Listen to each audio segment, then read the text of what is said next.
Okay, अब हम बात करते हैं रिलेटेड टर्म्स की। What are the related terms menstrual से जिनको आपको पता होना चाहिए? कि अगर किसी ने मेनार्क मेंशन किया है तो पता हो आपको मेनार्क क्या होती है। मेनार्क तो सबको पता है कि it's first menstruation in a girls life, इसे हम कहते हैं। ठीक है, उसके अलावा मीनोपॉज क्या होता है कि इट इज परमानेंट, आप कह लो सिसेशन और या स्टॉप हो जाता है मेंस्ट्रुअल पीरियड्स का। It obviously occurs in the adult age. और क्यों होता है? क्योंकि ग्रेजुअली आपके ओवेरियन फंक्शन डिक्लाइन होना शुरू हो जाते हैं। ठीक है, gradually there is a decline in ovarian function which leads to the permanent cessation. Cessation की spelling CESSATION, permanent stop, you know, आप कह लो मेंस्ट्रुअल पीरियड्स का। ठीक है, उसके अलावा ये हम कब डायग्नोज कर सकते हैं, किस तरह डायग्नोज कर सकते हैं कि अब मेनोपॉज हो चुका है? अगर 12 कंजेक्टिव मंथ्स के साथ विदाउट पीरियड ये आपने एक्सपीरियंस किया है, तो इसका मतलब ये है कि you have hit the menopause. उसके बाद पेरी मेनोपॉज क्या होता है? एक होता है मेंस्ट्रुएशन, एक होता है मेनोपॉज। मेनोपॉज और मेंस्ट्रुएशन के दरमियान की जो एक ट्रांजिशनल पीरियड होता है ना, ट्रांजिशन पीरियड जो कि मीनोपॉज की तरफ, मेंस्ट्रुएशन को मीनोपॉज की तरफ लेके जा रहा है। एक नॉर्मल फिजियोलॉजिकल फिनोमेना जो मेंस्ट्रुएशन है उसको मीनोपॉज की तरफ लेकर जा रहा है, उस ट्रांजिशनल पीरियड को, छोटे से पीरियड को हम कहते हैं पेरीमीनोपॉज। और पेरीमीनोपॉज में देयर आर चांसेस कि फीमेल इरेगुलर साइकिल्स को एक्सपीरियंस करें। ठीक है, उसके अलावा हार्मोनल इम्बैलेंसेस को एक्सपीरियंस करें। और समटाइम्स ये होता है कि सिस्ट इतने सिवियर डेवलप हो जाते हैं कि सर्जिकल रिमूवल करवाना पड़ता है। ठीक है, और यहाँ पे बहुत सारी मेडिकेशंस देनी पड़ती हैं कि पीरियड स्टॉप हो जाए, बिकॉज देयर बहुत ज़्यादा एक्सेसिव फ्लो होना शुरू हो जाता है। So this is the transitional period leading to menopause. अब हम बात करें अगर एमेनोरिया की, तो amenorrhoea is absence of periods. ठीक है, कि आप 15 to 16 years हो चुकी है आपकी age and you still have not hit puberty, आपका फर्स्ट मेंस्ट्रुएशन ही नहीं हुआ, that is known as absence of periods और एमेनोरिया। ठीक है, और ये ऑब्वियसली इंडिकेट कर रहा है हार्मोनल डिसऑर्डर्स को, और इसमें आप ऑब्वियसली मेडिकल एवेल्युएशन और गायनी के पास जाना जरूरी है। और सेकेंडरी, अच्छा, एमेनेरिया के ना दो टाइप्स हैं, एक प्राइमरी एमेनेरिया और सेकेंडरी एमेनेरिया। प्राइमरी एमेनेरिया एक वो है कि 15-16 ईयर्स तक एज हो चुकी है और आपको पीरियड्स नहीं हुए। ठीक है, नेवर हैड पीरियड। अब यहाँ पे जो सेकेंडरी एमेनेरिया है वो ये है कि आपके एब्सेंस ऑफ पीरियड्स है फॉर मोर देन 3 मंथ्स, लेकिन पहले आपको साइकिल्स, मतलब आपने मिनार्क आपने हिट कर लिया हुआ है, बट लेकिन उसके बाद आपके मोर than 3 months absence of periods रहा है, तो हम इसे सेकेंडरी एमेनेरिया कहेंगे।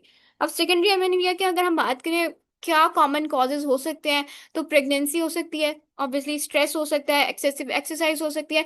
और मैं आपने देखा हो कि जो एक्सेसिवली लीन गर्ल्स होती है ना, मतलब काफी उनको लाइक ईटिंग डिसऑर्डर आप कह ले हो, या उनकी मेटाबॉलिज्म, मतलब थायराइड डिसऑर्डर, उनका हाई मेटाबॉलिक रेट उनका काफी हाई हो, हाइपरथायराइडिज्म हो, तो इन सच गर्ल्स जहाँ पे पहले ऑलरेडी ही आप मैलनरिशमेंट के साइंस चेक कर रहे हो, मतलब देख रहे हो, आपको विजिबल हो, तो उन गर्ल्स में this is there is a high chance कि उनको सेकेंडरी एमेनिया हो, that is more than 3 months absent रहना पीरियड्स का। ठीक है, उसके बाद डिसमेनोरिया, मैंने आप लोग को ये अभी ऊपर बताया कि दीज आर मेंस्ट्रुअल क्रैम्प्स। ठीक है, अब मेंस्ट्रुअल क्रैम्प्स मतलब पेनफुल पीरियड्स होते हैं आपको, there is like abdominal, lower abdominal pain होंगी, क्रैम्प्स होंगे, और ये मैंने आपको बताया कि यूटेराइन कॉन्ट्रेक्शंस की वजह से है। अब जो बात है कि mild to moderate to severe, अगर जो तो यूटेराइन लाइन जो कॉन्ट्रेक्शंस हैं वो सिर्फ इस वजह से हो रही हैं कि आपकी यूटेराइन लाइन की शेडिंग हो रही है, उस वजह से कॉन्ट्रेक्शंस है, तो इसका मतलब ये है कि आपके जो क्रैम्प्स है ना वो माइल्ड होंगे। लेकिन if there is any underlying inflammation, if there is any underlying infection, if there is underlying कोई भी disorder जिसकी वजह से वहां पे प्रोस्टाग्लैंडिन्स, अब मुझे कोई बता सकते हैं प्रोस्टाग्लैंडिन्स क्या होता है? आप सबने पढ़ा हुआ है ये।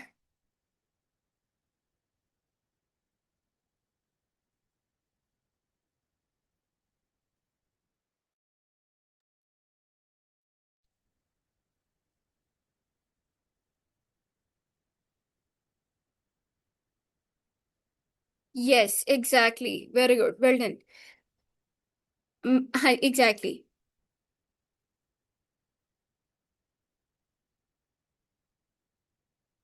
दे कैन बी और कैन नॉट बी, इसको हम डिटेल में डिस्कस करते हैं अभी। अच्छा, कहाँ पे थी मैं? हाँ, अगर तो प्रोस्टाग्लैंडिन्स वहां पे प्रेजेंट है जो कि ये इंडिकेट कर रहे हैं कि वहां पे इन्फ्लेमेशन है, सो ऑब्वियसली वहां पे जो आपकी क्रैम्प्स होंगे ना, मेंस्ट्रुअल क्रैम्प्स, वो आपके सिवियर हो सकते हैं। ठीक है, इस यहाँ पे आपको इंटरवेंशन की जरूरत है, यहाँ पे आपको मेडिकेशन की जरूरत है। ठीक है।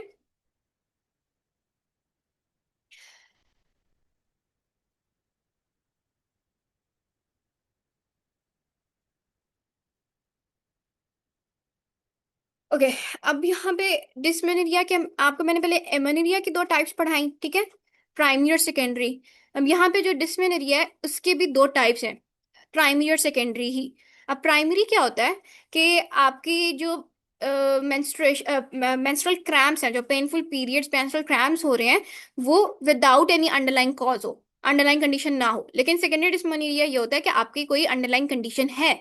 अब उसमें सबसे पहले क्या आ रही है? एंड्रोमेट्रियोसिस। ठीक है, अब एंड्रोमेट्रियोसिस क्या होता है कि जिनको यहाँ पे नहीं पता, ये एक डिजीज है, ठीक है, जिसमें होता क्या है कि आपकी जो यूटेराइन लाइनिंग है ना, उसने थिकन होना है, लेकिन उसके साथ कोई सिमिलर टिश्यू ग्रो करना स्टार्ट हो जाता है, एक lump of tissue start uterine lining के साथ ग्रो करना स्टार्ट हो जाता है आउटसाइड ऑफ द यूट्रस। ठीक है, similar to the lining of uterus, आपकी जो यूट्रस की जो लाइनिंग के similar tissue outside of the uterus start होना शुरू हो जाते हैं। ठीक है, इस बात की समझ आई है?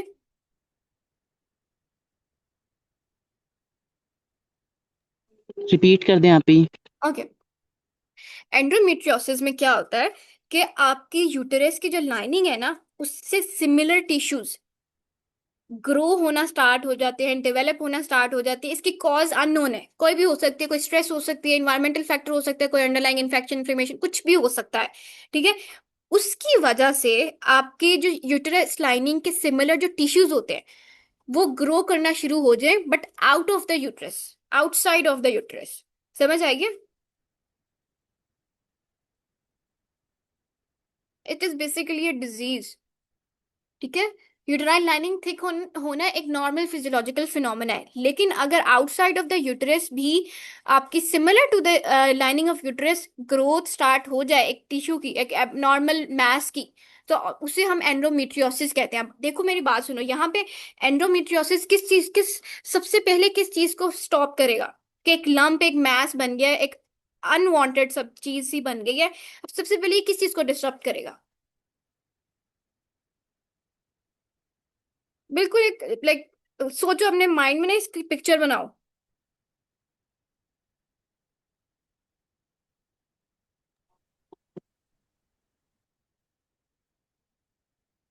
ओके, ये सबसे पहले डिस्टर्ब करेगा प्रेगनेंसी को। ऑब्वियसली, अगर कोई यहाँ पे लंप वगैरह प्रेजेंट है, कोई अब एबनॉर्मल अनवांटेड मैस प्रेजेंट है, तो इसका मतलब ये है कि sperm can not pass through it, sperm will face difficulty, और स्पर्म एग तक पहुंचने में एक डिफिकल्टी फेस करेगा, वो फर्टिलाइज नहीं कर पाएगा। इसीलिए जिन फीमेल्स को एंड्रोमेट्रियोसिस होती है, they do have very hard time getting pregnant. ठीक है, और it is very like impossible, impossible मतलब अगर कोई प्रोसीजर मेडिकेशन वगैरह हो ऑब्वियसली, और उस मैस को सर्जिकली रिमूव करवा दिया जाए, तो आप करवा सकते हो, बट अगर ना करवाया जाए तो it is very hard for those women जिनको एंडोमेट्रियोसिस होती है टू गेट प्रेग्नेंट। ठीक है, और ये एक कॉज है सेकेंडरी डिस्मेनोरिया की, which is painful abdominal cramps, painful menstrual cramps. तो यहाँ पे दो चीजें हमने यहाँ पे नोटिस की कि ये एक तो कॉज है पेनफुल क्रैम्प्स की, क्योंकि यहाँ पे एक अनवांटेड सा सब्सटेंस पड़ा है जो कि जिसकी बॉडी की जरूरत नहीं है, एक एबनॉर्मल चीज है। दूसरी बात ये कि it will hinder the process of pregnancy. अब आपका क्वेश्चन क्या था कि ma'am, is the symptoms of endometriums and PCOS are same? Yes, they can be same. ठीक है, लेकिन ऑब्वियसली कॉजेज और उन दोनों की पैथोफिजियोलॉजी आर डिफरेंट, लेकिन सिम्टम्स वो सेम शो कर सकते हैं। पीसीओएस ने भी इनफर्टिलिटी को शो करना है, एंडोमेट्रियोसिस ने भी फर्टिलिटी को ही शो करना है, इनफर्टिलिटी की। ठीक है, उसके अलावा इनफर्टिलिटी से रिलेटेड, रिप्रोडक्टिव हेल्थ से रिलेटेड जो भी आपके सिम्टम्स होंगे वो ये शो करवाएंगे। यूटेराइन फिब्रॉइड्स, यूटेराइन फिब्रॉइड्स भी एक आप कह लो कॉज हो सकती है पेनफुल क्रैम्प्स की। ठीक है, उसके अलावा पेरिफेरल पेरिफेरल क्या कहते हैं उसको, पीआईडी एक डिजीज होती है, ओके, मैं ना आपको इसको सर्च करके बताऊंगी। एक डिसऑर्डर है पेरिफेरल, इसको फिलहाल स्किप करते हैं। ओके, अब हमने ये टर्म्स वगैरह पढ़ लिए। अब हम शिफ्ट करते हैं पीसीओएस पे। अब हमने दो चीजें कवर कर ली, हमने मेंस्ट्रुअल साइकिल डिस्कवर कर लिया है, हमने रिलेटेड टर्म्स कर लिए हैं। ठीक है, अब पीसीओएस क्या होता है? PCOS is polycystic ovarian syndrome. अब it is a very common disorder.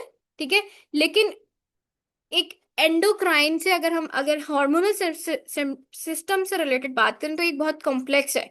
क्योंकि होता किसमें, ये रिप्रोडक्टिव एज वुमेन में होता है। और इसमें होता है, क्यों कॉम्प्लेक्स है, कि हार्मोनल इम्बैलेंसेस आ रहे हैं। ये मैंने मेंस्ट्रुअल साइकिल आप लोग को इसलिए पढ़ाया ताकि आप लोग को पता चले कि हार्मोन कौन से इन्वॉल्व है और कौन से इम्बैलेंसेस आ रहे हैं जिसकी वजह से मेटाबॉलिक डिसफंक्शनिंग हो रही है इस डिजीज में।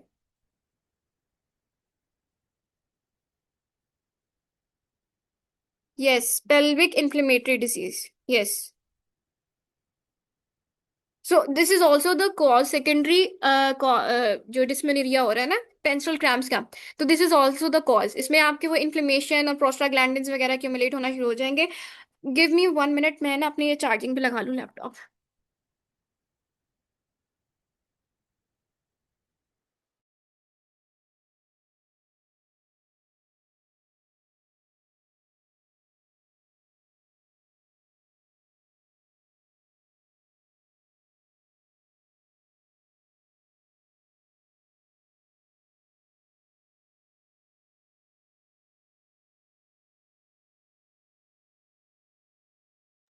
ओके, पीसीओएस पे थे हम। PCOS is a complex disorder. ठीक है, कॉम्प्लेक्स एंडोक्राइन डिसऑर्डर।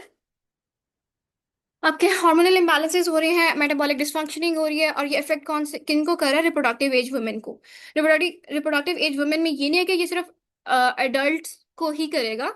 ये जो आपकी पीरियड है ना, एडोलेसेंट वाला, जहाँ पे हमने मीनार पढ़ा था, वहां से लेकर, अगर आपकी अनहेल्दी प्रैक्टिसेस हैं, तो वहां से लेकर आपके थ्रू आउट द लाइफ आपको ये इफेक्ट कर सकता है। ठीक है, अगर हम की स्टैटिस्टिक्स की बात करें तो 5 to जो 15% of the reproductive age women है, वो they are affected by PCOS. And it is one of the most common cause of infertility. ठीक है, फीमेल की जो इनफर्टिलिटी है, PCOS is one of the most common cause of that. And और issue पता क्या होता है कि it goes open under diagnose. लोगों को पता ही नहीं होता कि उनको पीसीओएस है। और वो पूछते रहे, मतलब उन दे आर वरीड। उनको पता कैसे चलता है? जब उनकी शादी होती है, उनको इनफर्टिलिटी फेस करनी पड़ती है, तब जाके उनको डायग्नोज होता है कि, एक मिनट। अच्छा, तब जाके उनको डायग्नोज होता है कि मैं कहाँ पे थी? हाँ, कब जाके डायग्नोज होता है कि उनको पीसीओएस है। ठीक है, और थ्रू आउट द टाइम, जब इंसुलिन रेजिस्टेंस और जो भी इसके कॉजेज हैं, स्ट्रेस है, इंसुलिन रेजिस्टेंस है, अनहेल्दी ईटिंग प्रैक्टिसेस है, वो इतनी जब देर तक होती रहती हैं, तो इट बिकम्स हार्ड कि इस चीज को हम रिवर्स कर सकें। तो it is not treatable disease, but it is curable. हम इसकी सिम्टम्स को मैनेज कर सकते हैं, लेकिन इसको प्रॉपर ट्रीट करना, इन केस के ये बहुत, इसके ड्यूरेशन बहुत लॉन्गर पीरियड की तरफ चला गया है, तो ये एक लाइक नॉट पॉसिबल। इसलिए इस तरह के पेशेंट को रेकमेंड करते हैं कि आपने कोशिश करनी है कि to follow the diet as much as possible.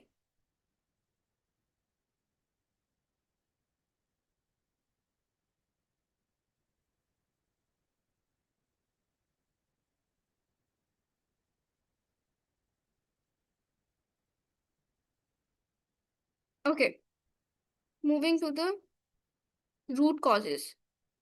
Root causes and risk factors, ये आर वेरी इंपॉर्टेंट। ये आपने ये चारों, चार पांच हैं, इन सबको ना गौर से सुनना है।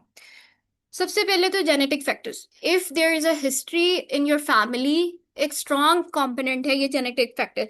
अगर तो आपकी फैमिली में ऑलरेडी किसी को एग्जिस्ट करता है पीसीओएस, ठीक है, और उनको इनफर्टिलिटी है, इसका मतलब ये है कि देर आर हाई चांसेस कि वो आप में भी डेवलप होगी। ऑब्वियसली जेनेटिक मेकअप होगा, उस तरह से जेनेटिक मेकअप बनेगा, और फिर वो चांसेस आपके हाई होते हैं कि आपको भी हो। And there are also chances कि सम एथनिक, जैसे मैंने आपको उस दिन बताया था कि टाइप 2 डायबिटीज मेलिटस में एशियंस जो होते हैं, या फिर जो अफ्रीकन होते हैं, या इस लैटिन अमेरिकन जो ऑब्वियसली बहुत ओबीज हैं, ये सब they are ethnic predisposition, they are high chances कि उनमें ये डिजीज डेवलप हो। ठीक है, इसी तरह पीसीओएस के भी यही सर्टेन पैरामीटर्स हैं कि there are high rates in certain populations due to their genetic makeup, due to their environmental factors, और due to their forefathers history of environmental factors जो भी उनके फेस करना पड़ा है, जिस तरह का उनका जेनेटिक मेकअप था। और एक ये इंपॉर्टेंट चीज है कि जेनेटिक मेकअप हम क्यों बात कर रहे हैं, क्योंकि पीसीओएस एक कोई जीन नहीं है कि इसमें म्यूटेशन आ गई है या चेंज आ गया है जिसकी वजह से आपको पीसीओएस हो गया। There are multiple genes involve in PCOS. ठीक है, इसलिए हम जेनेटिक फैक्टर को एक बहुत इंपॉर्टेंट कंपोनेंट समझते हैं कि multiple genes can lead to this disease. उसके अलावा अगर हम हार्मोनल इम्बैलेंसेस की बात करें, तो हार्मोनल इम्बैलेंसेस में कौन कौन से हार्मोन्स हैं जो इन्वॉल्व हो रहे हैं, जो कि आपके पीसीओएस को लीड करें। सबसे पहले तो elevated luteinizing hormone. Elevated luteinizing hormone ने क्या करना है, ल्यूटिनाइजिंग हार्मोन ने आपको, मैंने एक ग्राफ दिखाया, सिर्फ डे 14 पे एक सर्ज आता है, और उसके बाद उन ल्यूटिनाइजिंग हार्मोन के लेवल्स एक बिल्कुल लो है, हाई भी नहीं है, मीडियम भी नहीं है, बस लो है। सिर्फ सर्ज कब आना चाहिए, डे 14 पे। लेकिन अगर through out this cycle luteinizing hormone के आपके लेवल्स एलिवेटेड रहे, उसने क्या कराना है, उसने जो नॉर्मल ओव्यूलेशन का प्रोसेस है उसको डिसरप्ट करा देना है। अब ओव्यूलेशन नहीं होगी, एग रिलीज नहीं होगा, एग रिलीज नहीं होगा तो स्पर्म आके उसको किसको फर्टाइल, मतलब किसके साथ वो करे, फर्टिलाइजेशन कहाँ पे करेगा, अगर एग ही नहीं है तो फर्टिलाइजेशन कहाँ पे होगी। ठीक है, अब पीसीओएस में सबसे इंपॉर्टेंट जो फिनोमेना हो रहा था, जो इनफर्टिलिटी को कॉज कर रहा होता है, वो एन ओव्यूलेशन है। ठीक है, नॉर्मल ओव्यूलेशन, वहां पे ओव्यूलेशन एग रिलीज ही नहीं हो रहा, तो वहां पे स्पर्म आके फर्टिलाइजेशन नहीं कर सकता। इसी वजह से आपके जो इनफर्टिलिटी होती है। और अगर हम बात करें कि elevated luteinizing hormone through out अगर साइकिल हाई रहे, तो उसने एक और काम करना होता है, एक्सेस एंड्रोजन प्रोडक्शन। एंड्रोजन आप सबको पता है, एंड्रोजन मेल हार्मोन्स को बेसिकली कहते हैं। इसकी एक्सेस प्रोडक्शन को स्टिमुलेट करा देना है एलिवेटेड ल्यूटिनाइजिंग हार्मोन ने थ्रू आउट द साइकिल। ठीक है, अब इसको हम क्या टर्म देंगे, इस टर्म इसको हम कहते हैं हाइपर एंड्रोजिनिज्म। हाइपर एंड्रोजिनिज्म कहते हैं excessive male hormones in the female body. ठीक है, अब यहाँ पे आप देख रहे हैं कि ये एबनॉर्मल शिफ्ट है। Female does not need testosterone. ठीक है, फीमेल को टेस्टोस्टेरोन नहीं चाहिए, उसको एक स्मॉल अमाउंट्स में चाहिए, स्मॉल अमाउंट्स में प्रेजेंट होता है। ठीक है, पर टेस्टोस्टेरोन्स के अगर एलिवेटेड लेवल्स हैं इन द फीमेल बॉडी, तो obviously it's an abnormal function, एक एबनॉर्मल चीज है। उसने आगे जाके symptoms, science and symptoms show कराने हैं, और उसने इनफर्टिलिटी को शो कराना है। साइंस एंड सिम्टम्स में टेस्टोस्टेरोन में हम क्या बात कर सकते हैं कि उस दिन नहीं, बल्कि हिरुटिज्म, हिरुटिज्म एक चीज होती है, हिर्सुटिज्म, सॉरी, हिर्सुटिज्म क्या होता है कि abnormal production of hair in the areas where usually female bodies में हेयर नहीं होते। For example around the chin, ये एक किस चीज की करेक्टरिस्टिक्स है, ये मेल्स के अंदर बियर्ड की करेक्टरिस्टिक्स है कि टेस्टोस्टेरोन ने उनके हेयर को कोर्स करवाना है, हेयर प्रोडक्शन में इन्वॉल्व होना है। अब यही अगर हम फीमेल में हम ऑब्जर्व कर रहे हैं कि अगर फीमेल के अंदर there are high level elevated levels of testosterone, तो उसने हिर्सुटिज्म करा देना है। हिर्सुटिज्म की वजह से उनके जो एक्सेसिव हेयर आना शुरू हो जाएंगे। ठीक है, बॉडी पे, जहाँ पे यूजुअली फीमेल्स की बॉडी में नहीं होते। ठीक है, उसके अलावा एक और हार्मोन होता है जिसे हम कहते हैं DHEAS, डी डिहाइड्रो एपियनड्रोस्टेरोन, डिहाइड्रो एपियनड्रोस्टेरोन। ठीक है, इसके लेवल्स भी इंक्रीज हो जाएंगे। अब इनके इफेक्ट्स क्या आए हैं, एक तो मैंने आपको बताया कि एक्सेसिव हेयर प्रोडक्शन और इन द एरियाज जहाँ पे यूजुअली नहीं होते, और एक्नी। ठीक है, आपने देखा होगा पीसीएस के पेशेंट एक्नी यूजुअली कॉमन होती है। उसके अलावा हेयर लॉस, हेयर लॉस इनके अंदर बहुत कॉमन होता है, और वो क्यों होता है, क्योंकि इनके अंदर मेल पैटर्न बॉल्डनेस, जो DHEAS मैंने आपको बताया ना, डी हाइड्रो एपियंड्रोस्टेरोन, इसने मेल पैटर्न जो बॉल्डनेस है ना, उसको इंड्यूस करवाना है। ठीक है, अब हार्मोनल इम्बैलेंसेस की वजह से ये साइंस एंड सिम्टम्स शो करवा रहा है पीसीओएस के पेशेंट के अंदर। सबसे जो मेजर कॉज होती है ना, मेजर कॉज पीसीओएस की, that is insulin resistance. Overweight, आपने यूजुअली देखा होगा पीसीओएस के मोस्टली जो पेशेंट्स हैं, they are overweight, they are obese. और उस दिन मैंने आपको इंसुलिन रेजिस्टेंस बहुत डिटेल में पढ़ाया था कि आपके सेल्स स्टॉप कर देते हैं इंसुलिन के एक्शन को, वो नहीं परफॉर्म नहीं कर पा रहे सही से, मतलब इंसुलिन रिलीज हो रहा है लेकिन सेल उस चीज को रिकॉग्नाइज नहीं कर पा रही, अपटेक नहीं कर पा रही, ग्लूकोज का, इंसुलिन का एक्शन नहीं हो पा रहा। ठीक है। अब insulin resistance is one of the major cause of PCOS, and 50 to 70% obviously women with PCOS face this insulin resistance. तो अगर आपके पास कोई क्लाइंट आता है ना, तो सबसे पहले तो आपने उससे पूछना है कि हाँ उसको डायबिटीज तो नहीं है। ठीक है। डायबिटीज, अगर उसको पता ही नहीं है कि डायबिटीज है नहीं है, उसके उससे तो पहले आप हिस्ट्री लें कि उसकी फैमिली में है कि नहीं है। उसकी फैमिली में पूछें। वो ऑब्वियसली अल्ट्रासाउंड करवा के आएगा या नहीं करवा रहा है, अगर सिंपल वो इरेगुलर साइकिल्स और पेन से ही आ रहा है ना, तो सबसे पहले तो आपने अल्ट्रासाउंड उसको रेकमेंड करना है, अल्ट्रासाउंड रेकमेंड करना है। उसके अलावा आपने HbA1c के टेस्ट रेकमेंड करने हैं। ठीक है। ताकि आपको पता चले कि, उसके अलावा आपने उसकी लिपिड प्रोफाइल भी लाजमी चेक करवानी है। आपको पता चले ESR इन्फ्लेमेशन कितनी है उसकी बॉडी में, अल्ट्रासाउंड से पता चले डायग्नोस हो कि सिस्ट प्रेजेंट है कि नहीं, अल्ट्रासाउंड से पता चलेगा कि उसके ओवरीज में सिस्ट प्रेजेंट है कि नहीं है। ठीक है। उसके अलावा आप उसकी हार्मोनल प्रोफाइल करवाएंगे। ये सब कुछ करवाएंगे, उसके बाद आपने उसको कोई भी डाइट प्लान भी देना है। ठीक है। और अगर वो करा के लेकर आया है तो आपने उन चीजों को इंटरप्रेट करते हुए, उसकी सिविरिटी को इंटरप्रेट करते हुए आपने उसको डाइट प्लान देना है। ठीक है। ये हम इस तरह डायग्नोज नहीं कर सकते। अगर इंसुलिन रेजिस्टेंट है तो ऑब्वियसली फिर वो डायबिटिक होगा, वो पीसीओएस का पेशेंट नहीं होगा। ठीक है। पीसीओएस एक मल्टी फैक्टोरियल है। ठीक है। उसमें एक सिर्फ इंसुलिन रेजिस्टेंट नहीं, आप उसको आप देखना, आप ये चेक करिएगा ना कि उसके हेरोसिटिज्म है, उसकी एक्नी है, उसके हेयर फॉल है, हेयर लॉस है, नहीं है। अगर नहीं है, सिर्फ इंसुलिन रेजिस्टेंट है, उसके पीरियड्स रेगुलर, तो इसका मतलब ये नहीं कि उसको पीसीओएस है, उसका मतलब ये उसको डायबिटीज हो सकती है। ठीक है।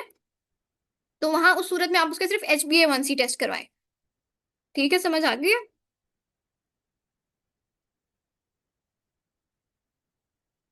तो ये हो सकता है कि पीसीओएस समटाइम्स होते हैं, बल्कि होना यस जरूरी है, टेस्टोस्टेरोन के लेवल्स हाई होंगे आपकी बॉडी में। ठीक है। उसी ने तो ये सारे काम करने, testosterone, male androgens, hyper androgenism is very important in PCOS patient, ये होना ही होना है। It is basically hormonal imbalance ना। ठीक है। हार्मोनल इम्बैलेंस की वजह से ये सारी चीजें हो रही हैं। उसके अलावा ये जो आपने पूछा है कि हेयर फॉल भी है, एक्नी भी है। अच्छा, देखो हेयर फॉल अगर हम बात करें ना नॉर्मल पॉपुलेशन में, और एक्नी की भी अगर हम बात करें, तो ये नॉर्मल पॉपुलेशन में देखने को मिलता है। अगर उसके पीरियड्स रेगुलर है, ठीक है, तो इसका मतलब ये नहीं है कि आप, ऑब्वियसली किसी माइक्रोन्यूट्रिएंट डेफिशिएंट हो सकती है वो लड़की, या वो कोई फैटी फूड इस्तेमाल कर रही होगी जिसकी वजह से एक्नी और हेयर फॉल वगैरह आ रहा है, उसको जिंक डेफिशिएंसी हो सकती है, उसकी प्रोटीन कम, हाँ प्रोटीन कम होने की वजह से भी आपको हेयर फॉल फेस करना पड़ता है। अगर उसके पीरियड्स रेगुलर है तो इसका मतलब ये नहीं कि आपने उसको ये डायग्नोज कर देना कि आपको पीसीएस हो सकता है। आप उसकी लाइफस्टाइल चेंजेस, लाइफस्टाइल को बल्कि मॉनिटर करें, उससे पूछें वो क्या खाती है, क्या उसकी हिस्ट्री पीसीओएस की अगर है, तो फिर आप उसको अल्ट्रासाउंड रेकमेंड कर सकते हैं। लेकिन अगर नहीं है तो फिर वो आप डिफरेंशियल डायग्नोसिस में उसको आप रूल आउट कर सकते हैं। ठीक है। अच्छा, कहाँ पे थे? इंसुलिन रेजिस्टेंस पे आ गए। हाँ, उसमें मैंने आपको बता दिया कि cells do not respond properly to insulin, और उसकी वजह से आपके डायबिटीज का रिस्क। अच्छा हाँ, ये भी हो सकता है कि लड़की सिर्फ प्री डायबिटिक हो, अभी डायबिटिक ना हो, तो आप ये रिवर्स करवा सकते हो उसमें। ठीक है। weight gain is also the one of the main or prominent feature, obesity and sedentary lifestyle. उसके अलावा अगर हम बात करें environmental and lifestyle factors, dietary factors, उसमें स्ट्रेस आ सकता है, आपकी हाई ग्लाइसेमिक फूड्स आ सकते हैं। उसके अलावा आपकी जो ऑब्वियसली ओबेसिटी है, वेट गेन है, वो सारी चीज़ें डिस्टर्ब करेंगी। ये सारी चीज़ें इंटरकनेक्टेड है ना, आपने ये सारा डिटेल में पढ़ा हुआ है, अब आपको समझ आ रही होगी, क्लियर हो रहा है कि अगर एक चीज़ है ना, तो उससे उसके साथ मिलती जुलती ये चीज़ भी हो सकती है। जो पीसीओएस को सफर कर रहे हैं उनको वेट लॉस हो रहा है ना, उनको पता है क्यों हो रहा है? क्योंकि हम उनको मेडिकेशन देते हैं मेटफॉर्मिन की। मैंने उस दिन ग्रुप में एक्सप्लेन किया था कि मेटफॉर्मिन जो मेडिकेशन होती है ना, वो वेट लॉस करवाती है आपकी, और वो इंसुलिन रेजिस्टेंस के लिए होती है। तो समटाइम्स पीसीओएस के पेशेंट जो सफर कर रहे होते हैं और वो मेडिकेशन पे होती है, तो उनका जो मेडिकेशन है वो वेट लॉस करवाता है। ठीक है। ओके। अब हम क्लिनिकल साइंस एंड सिम्टम्स पढ़ लेते हैं। क्लिनिकल साइंस एंड सिम्टम्स में आपके सबसे पहले तो ये मेजर चीज है कि इरेगुलर और एब्सेंट पीरियड्स हो। इरेगुलर में ये हो कि काफी हैवी फ्लो हो, कि वो स्टॉप ही ना हो। ठीक है, या फिर वो ऐसे हो कि हो ही नहीं रहे, या एब्सेंट एब्सेंट पीरियड्स है या इरेगुलर है। अब एक टर्म होती है ओलिगोमेनोरिया। ओलिगोमेनोरिया इसका मतलब ये है कि एक नॉर्मल एवरेज साइकिल की जो लेंथ होती है ना वो 28 डेज की होती है। लेकिन इन जो पेशेंट्स के पीसेस के पेशेंट में ओलिगोमेनोरिया भी वो फेस कर रहे होते हैं कि साइकिल 35 डेज के लेंथ का होता है। ठीक है। और एमेनेरिया जो मैंने आपको बताया एब्सेंस ऑफ पीरियड हो सकती है। अब इन सब की कॉज क्या है, ये क्यों हो रहा है, या तो एब्सेंट है या इरेगुलर है, तो क्यों हो रहा है मुझे कोई बताओ, कोई लाइक गेस कर लो।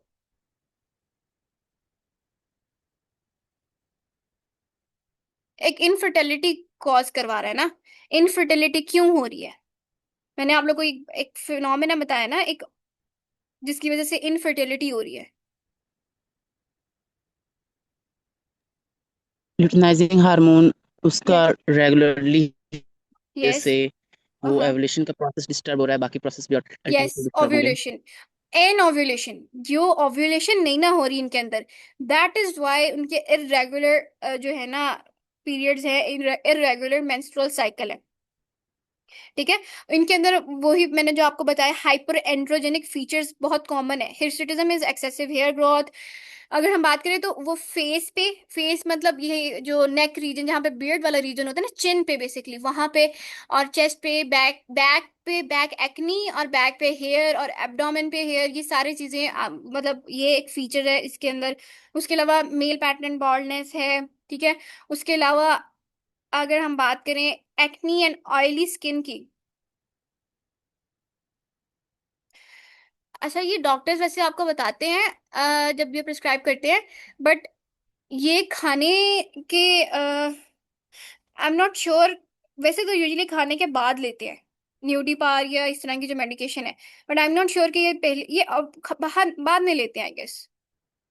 बट आई विल स्टिल, मैं आपको ना ग्रुप में कंफर्म करके बता दूंगी। अच्छा ये डिपेंडिंग अपॉन ना कंडीशन उसको मेडिकेशन सब्सक्राइब करते हैं, हर एक प्रिस्क्राइब करते हैं, हर एक को मेटफॉर्मिन नहीं देते। ठीक है। तो वो उस तरह की उसकी डोजेज भी होती है, टाइमिंग्स भी होती हैं।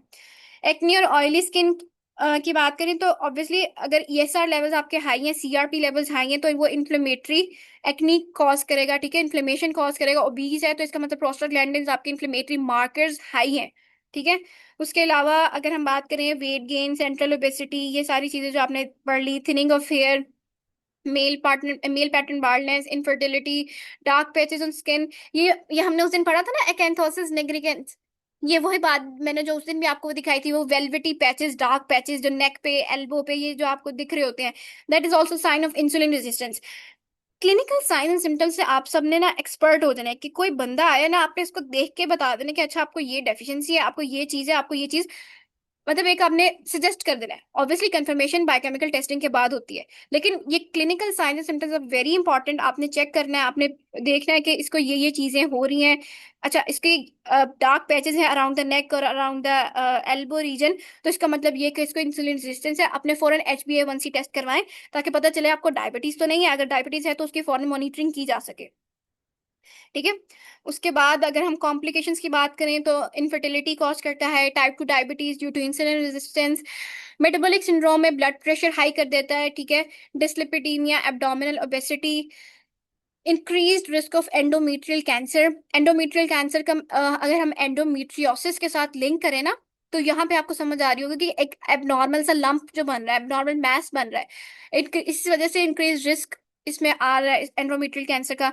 Emotional issues, anxiety, depression, low self esteem, these are complications and it is very very important कि आप उनको साइकोलॉजिकली भी डील करें, क्योंकि जो डिप्रेशन है ना या स्ट्रेस है, it is one of the important cause, आप कह लो एक बैक एंड पे, जो कि ऑफन नेग्लेक्ट कर देते हैं, हर कोई नेग्लेक्ट कर देता है। बट एंजाइटी डिप्रेशन, उसकी सबसे पहले ये चीज ट्रीट करनी है। आपने उससे पूछना है कि what are the things that is bothering you, या क्या मसला है, उसको आपने गाइड करना है प्रॉपरली। अब ट्रीटमेंट एंड मैनेजमेंट की बात करें, बस ये थोड़ा सा ही रह गया। अच्छा ट्रीटमेंट एंड मैनेजमेंट में आपने इसको देने हैं ऑरल कॉन्ट्रासेप्टिव्स। ठीक है। अब ऑरल कॉन्ट्रासेप्टिव्स क्यों देने हैं, सबसे पहले तो ये कि ओरल कॉन्ट्रासेप्टिव्स ने ना काम ये कराना है कि आपके जो LH है ना, जो एलिवेट हो गए थे, उसको सप्रेस करा देना है। ठीक है, उसको सप्रेस करा देना है ताकि उसका सर्ज सिर्फ ओव्यूलेशन के दौरान आए। अब एलएच सप्रेस कराएगा ना, तो उसकी जो एंड्रोजन प्रोडक्शन है, एलएच एंड्रोजन प्रोडक्शन करा रहा था ना, टेस्टोस्टेरोन डीएचईएस को रिलीज करा रहा था, उसने उसको सप्रेस करा देना, उसको रिड्यूस करा देना है, ठीक है। इसकी वजह से ये होगा कि आपके साइकिल्स रेगुलेट हो जाएंगे, आपकी एक्नी और आपके जो सिम्टम्स जो हो रहे थे हाई एक्सेसिव मेल हॉर्मोन्स की वजह से, वो सारे ट्रीट हो जाएंगे, ठीक है। उसके अलावा हम उनको दे सकते हैं एंटी एंड्रोजन मेडिकेशन, जिसमें अगर यहाँ पे हाँ ये देखो लिखा हुआ है स्पाइरोन, स्पाइरोलेक्टोन, दिस इज, अच्छा हाँ, आप लोग का मेडिकेशन से कोई लिंक नहीं है ना, आपने कभी किसी को प्रिस्क्राइब करनी है, बट स्टिल आप ना उसको वो मैकेनिज्म समझ ले कि हमने इनको ये क्यों देनी है। इसने पता है क्या कराना है, इसने आपके एंड्रोजन रिसेप्टर को जाके ब्लॉक कर देना है, ठीक है। एलिवेटेड एलएच ने जो स्टिमुलेट कराने थे मेल हार्मोन्स, उसने उन जाके हार्मोन्स प्रोड्यूसिंग साइट्स की मेल हार्मोन, उसको जाके स्टॉप कर देना है, उन रिसेप्टर्स को जाके ब्लॉक कर देना है। उसकी वजह से जो वो सिम्टम्स जो हो रही थी वो आपकी ट्रीट हो जाएंगी, ठीक है, मेल हार्मोन्स के लेवल्स की वजह से। अब ड्यूरिंग दीज मेडिकेशंस आपने ये चीज नोट करनी है कि अगर हम उनको ओरल कॉन्ट्रासेप्टिव पिल्स दे रहे हैं ना, तो आपने ये चीज नोटिस करनी है कि क्या इसके अंदर इंसुलिन रेजिस्टेंस, ये मैं डाइट से लिंक कर रही हूँ, ये आपका कंसर्न है कि क्या इनके अंदर जो इंसुलिन रेजिस्टेंस है वो वर्सन तो नहीं हो रही, बिकॉज ओरल कॉन्ट्रासेप्टिव पिल्स ने आपके ब्लड ग्लूकोज लेवल्स को के साथ इंटरफेयर करना होता है। तो आपने ये लाजमी चेक करना है कि उनकी इंसुलिन रेजिस्टेंस, उनके HbA1c टेस्ट कराना है, उनकी ग्लूकोज मॉनिटरिंग करानी है, शुगर लेवल्स चेक करवाने हैं, ठीक है, कि यहाँ मॉनिटर कराने की इसमें कोई सिम्टम्स वर्स तो नहीं हो रहे। और अगर हम बात करें ना एंटी एंड्रोजन की, तो उसके अंदर आपने ये देखना है कि हाइपरकैलेमिया और इरेगुलर पीरियड्स के चांसेस हैं इसके अंदर, ठीक है।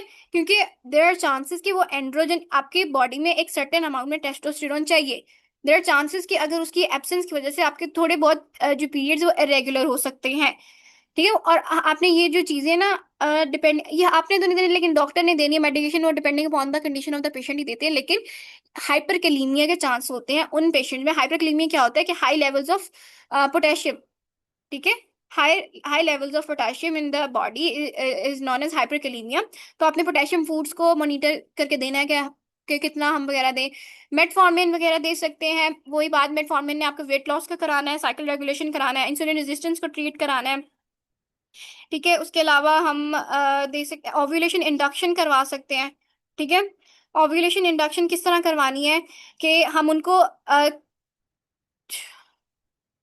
ओके हाँ, क्लोमिफीन सिट्रेट जो यहाँ पे मेंशन किया हुआ है ना, क्लोमिफीन सिट्रेट और लेट्रोजोल, इसने आपकी जो ओव्यूलेशन है उसको इंड्यूस करा देना है। गोनाडोट्रोपिन दे सकते हैं।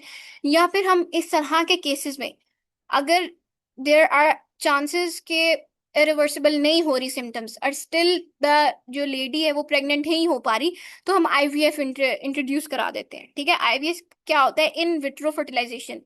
ये आप लोग सर्च कर लीजिएगा, आप लोग को समझ आ जाएगी इन विट्रो फर्टिलाइजेशन क्या होती है, ठीक है।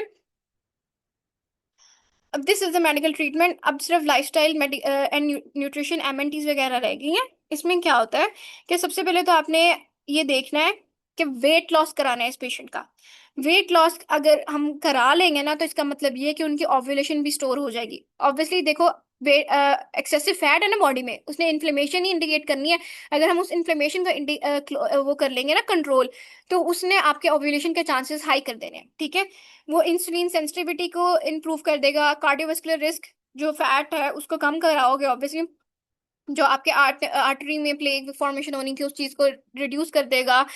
स्ट्रेटजीज में आपने ये देखना है कि उनको 500 to 700 तक कैलोरी डेफिसिट में रखना है, ठीक है। 500 to 700 कैलोरी डेफिसिट में रखना है उनको। हाई फाइबर फूड्स देने हैं उनको, लीन प्रोटीन देनी है, हेल्दी फैट्स देने हैं, रिफाइंड कार्ब्स लिमिट करने हैं, ये आप सबको पता है। स्मॉल फ्रिक्वेंट मील्स देने हैं, स्टेबलाइज ब्लड शुगर। सप्लीमेंट्स आपने लाजमी देने हैं, ये सप्लीमेंट्स आप दे सकते हैं डिपेंडिंग अपॉन उनकी सीरम लेवल्स क्या है। विटामिन डी एंड कैल्शियम वैसे यूजुअली देते हैं। विटामिन डी आपके बहुत इंपॉर्टेंट है अगर आप कंसीव करना चाह रहे हो ना, कंसीव करना चाह रहे हो। Omega 3 fatty acids, fish oil जिसके कह सकते हैं हम, ओमेगा 3 प्लस ये विटामिन डी, ये आप स्टार्ट करा दोगे ना, तो इसका मतलब ये है कि कंसेप्शन के चांसेस बढ़ जाते हैं, ठीक है। विटामिन डी दे डेफिशिएंसी हो जाती है पीसीओएस पेशेंट में, मायो इनोसिटोल दे सकते हैं, ये इंसुलिन सेंसिटिविटी को इम्प्रूव करता है। ओमेगा 3 आपके इन्फ्लेमेशन को रिड्यूस करेगा। और आपने इन पेशेंट को एक्सरसाइज लाजमी रेकमेंड करनी है, aerobic plus resistance training. Aerobic, आप लोगों ने स्पोर्ट्स न्यूट्रिशन का कोर्स किया हुआ है?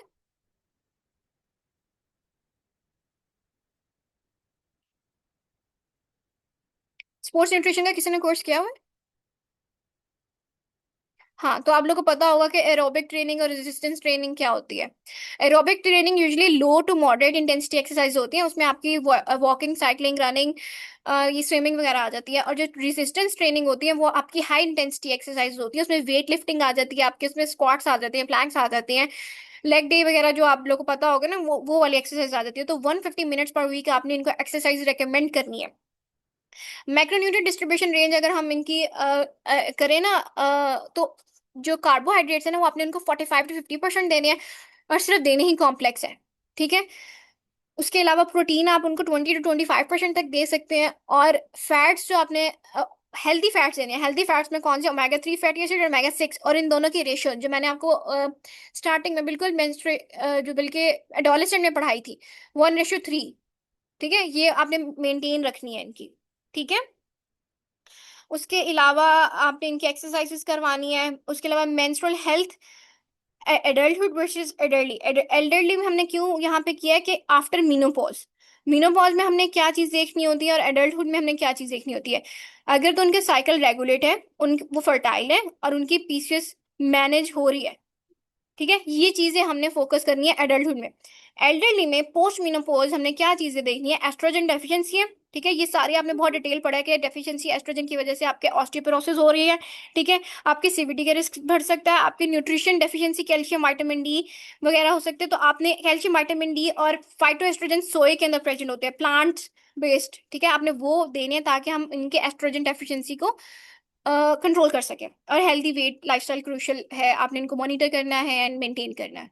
So this is it. If there's any question, you guys can ask in the group. And thank you so much for your time and attention.